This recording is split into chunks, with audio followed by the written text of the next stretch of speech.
Exams రాయడం, exams కానీ fail అయిపోతే వెంటనే సూసైడ్ చేసుకోవడం ఈ మధ్య యువకులకు పరిపాటి అయిపోయింది. మరి ప్రాణం ఖరీదు ఏంటి అని తెలియజేసేదే ఇప్పుడు నేను చెప్పబోయే ఒక మోటివేషనల్ స్టోరీ.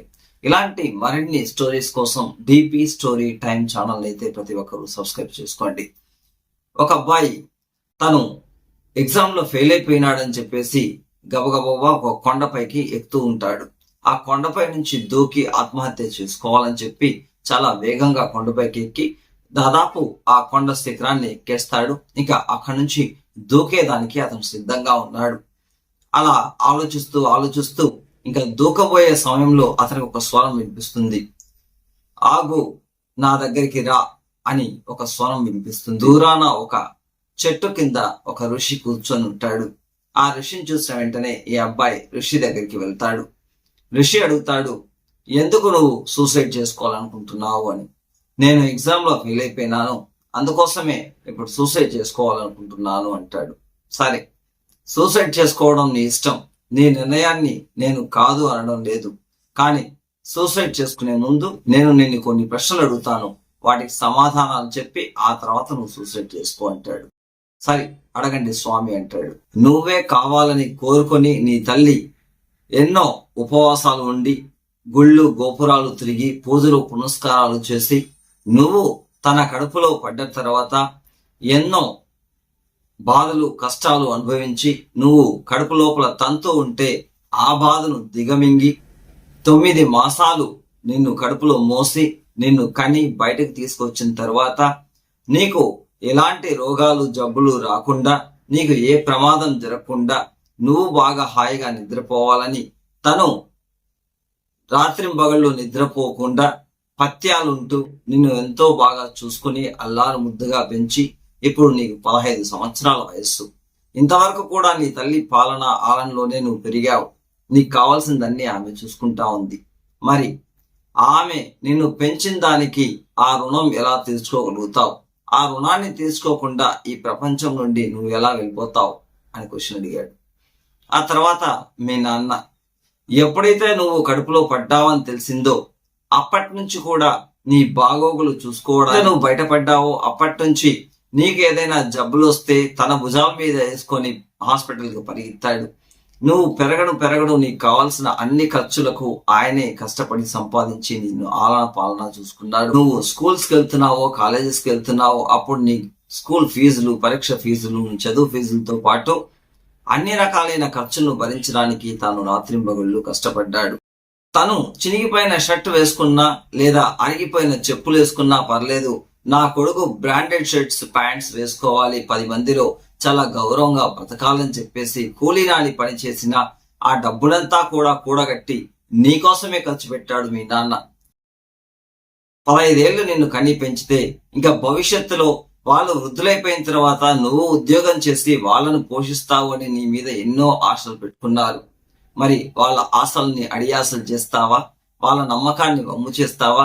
మరి నీ తండ్రి రుణాన్ని నువ్వు ఏమీ తీర్చుకోకుండా ఈ లోకం నుంచి ఎలా వెళ్తావు అని క్వశ్చన్ అడిగాడు. దానికి ఆ అబ్బాయి చాలా మౌనంగా తల వంచుకుంటూ ఏడుస్తూ ఉంటాడు.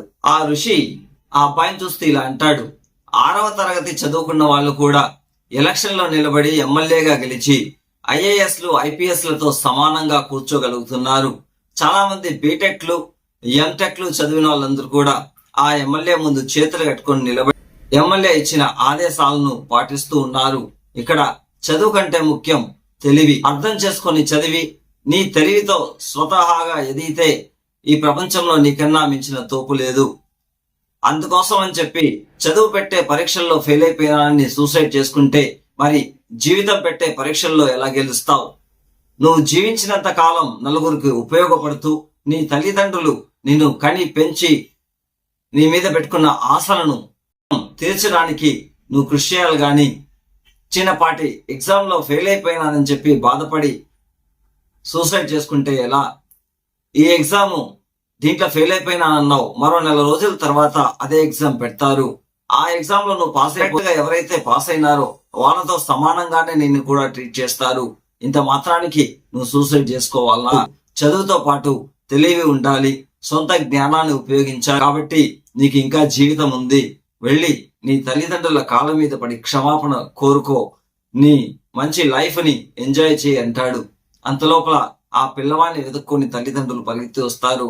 ఆ తల్లిదండ్రులకి పిల్లవాడిని అప్పగిస్తే వాళ్ళు బోరున ఆ బిడ్డని కౌగిలించుకుంటారు. వెంటనే ముగ్గురు ఋషి కాళ్ళ మీద పడి ఆశీర్వాదం తీసుకుంటారు. ఈ కథ ఎందుకు చెప్తున్నానంటే, చాలా మంది విద్యార్థులు, అది 10th క్లాస్ కావచ్చు లేదా ఇంటర్ కావచ్చు, లో ఫెయిల్ అయిపోయినానని చెప్పేసి బాధపడి సూసైడ్ చేసుకున్న వాళ్ళు గతంలో చాలా మంది ఉన్నారు. మరి వాళ్ళంతా ఏం సాధించారు? సూసైడ్ చేసుకోవడం వల్ల మీరు సాధించింది ఏముంది? మీ తల్లిదండ్రుల కోరికలు నెరవేర్చగలుగుతున్నారా? పోనీ మీరు చిన్నప్పటి నుంచి కళ్ళగన్న ప్రపంచాన్ని చేరుకోగలుగుతున్నారా?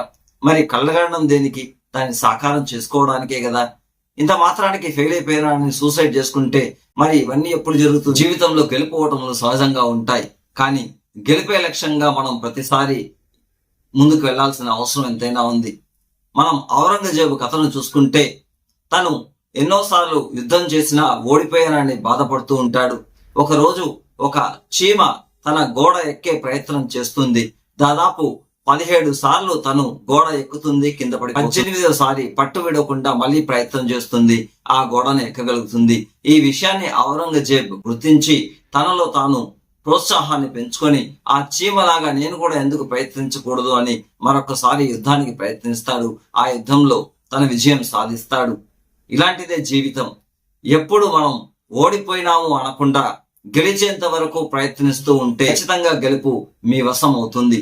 అంతవరకు కూడా మీరు మీ ప్రయత్నాన్ని విడవకుండా ముందుకు సాగండి. Wish you all the best.